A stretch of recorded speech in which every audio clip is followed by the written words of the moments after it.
आपको पता है अगर एक कंपनी 10,000 करोड़ का रेवेन्यू जनरेट कर रही है तो भी वो लॉस में हो सकती है, because revenue and profit same चीज नहीं होता है और किसी कंपनी को एनालाइज करने के पहले ये समझना जरूरी है। सो वेलकम टू शेयर समझो series where I share with you basics of stock market.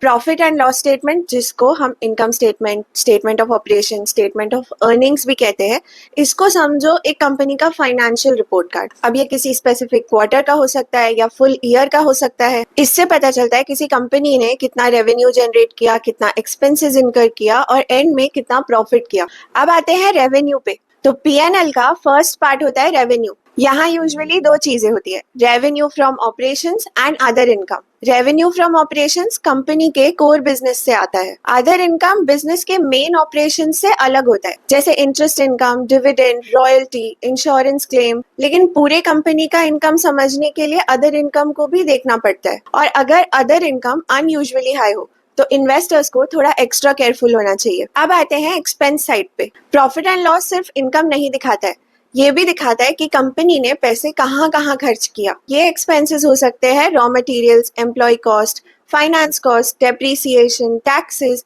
And other operating expenses. हर इंडस्ट्री का कॉस्ट स्ट्रक्चर अलग होता है। अब इस रेवेन्यू में से एक्सपेंसेस को माइनस करने के बाद जो बचा उसे स्टेजेस में समझा जाता है। तो पीएनएल के तीन इंपॉर्टेंट लेयर्स होते हैं। First is gross profit, revenue minus direct cost of making the product और service. Second is EBITDA, earnings before interest, taxes, depreciation and amortization. Third is net profit, सारे एक्सपेंसेस, कॉस्ट सब कुछ deduct करने के बाद final बचा हुआ profit. एक एक्स्ट्रा पॉइंट है जो मैंने कैप्शन में मेंशन कर दिया है, गो एंड चेक इट। और अगर ये रील यूजफुल लगी हो तो सेव कर लो, क्योंकि आगे शेयर समझो सीरीज में I will be covering balance sheet and cash flow statement. So if you like this reel, don't forget to follow for more such reels on share समझो series, and I will see you in the next one. Bye.